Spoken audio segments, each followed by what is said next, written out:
first Vice President of the International Banking Services Division of Sweden.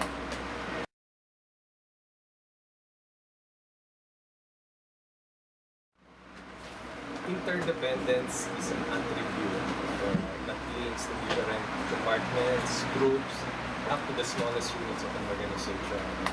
So the key result of the objective to gain the key result areas are dependent on the contribution of each and every unit of the organization.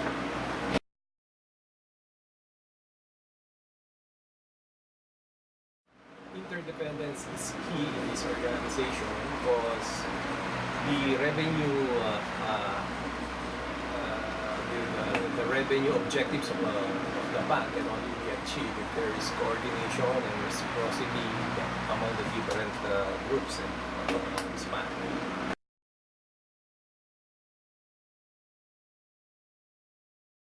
Well, that starts with the strategic planning of senior management, where all the groups in the bank, like IT, the operations, sales, and risk, are present to present their objectives for the year. So they present the needs or the support that they require from the different groups. And from that perspective, interdependence already started.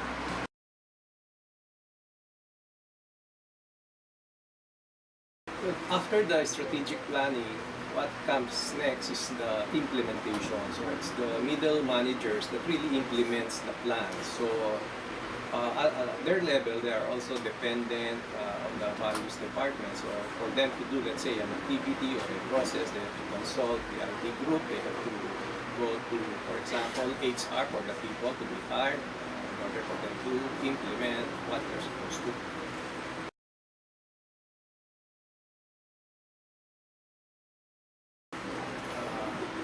Like for example, I'm connected with the operations group, so we have a lot of rank and file department. So the work of one person depends on the work of another person, and then once he's done with his work, passes this to the next processor. So in a way, there is an independence on the different individuals in the department. There is reciprocity, and there is a work process that we follow.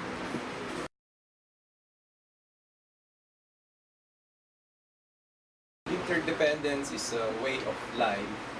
It's needed every day because policies cannot be implemented, strategies cannot be achieved, or it will not work if there is no cooperation and coordination in the organization. So it's key, it's a way of life, it's done every day.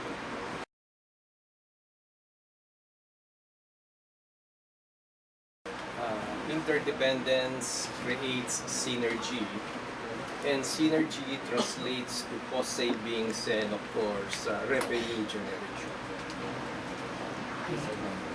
Disadvantage, I can't think of any disadvantage of interdependence because, as I've said earlier, it's key, it's critical, it's needed every day. So I think an organization can only move on with when there is interdependence.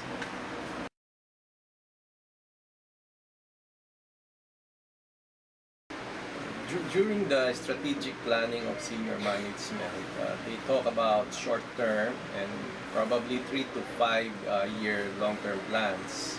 So senior management creates the roadmap to achieve their goals. So in a way, it helps management follow a certain way of doing things, being more organized, logical in accomplishing their objectives.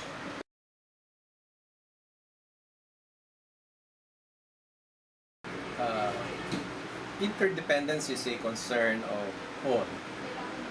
One aspect maybe is for HR to conduct more seminars where interdependence should be the subject matter and implant among all the employees, management, and on the rank and file on the value of interdependence and the importance of interdependence in achieving the goals of the organization.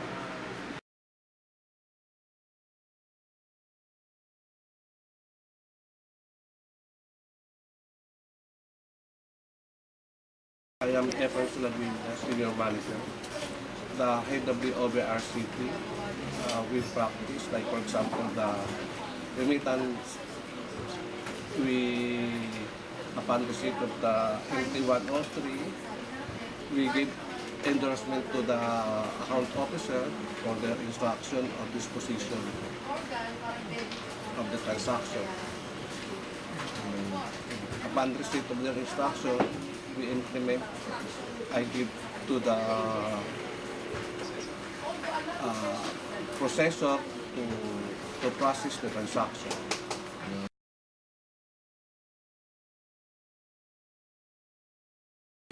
Ako si Mark Hermes Sumulong, newly hired as Operations Specialist sa IPST. So, bale, how we practice interdependence here in the office. Unang-una, syempre, natatanggap namin yung telegraphic transfer application here in the office. Then, we check all the necessary details sa application. Then, we gave it to Miss Julie. And then, and she checks all the details sa loob ng telegraphic transfer, and then nagbibigay siya ng correspondent bank. Am I right, ma'am? Correspondent bank. Then we process it sa AS400. Then kumbaga yung sa loob ng office, hindi ko magagawa yung pinaprocess ko kung wala yung bawat isa sa amin. Si Miss Julie ay napakahalaga nung ginagampanan niyang trabaho. So, sa kanya nakasalalay actually. And then, after we process the application, she review all the transaction. And then, si Miss Perla, siya yung mag-authorize ng aming transaction for the day. So, actually, kailangan well-coordinated yung bawat isa. And that's how we show the interdependence here.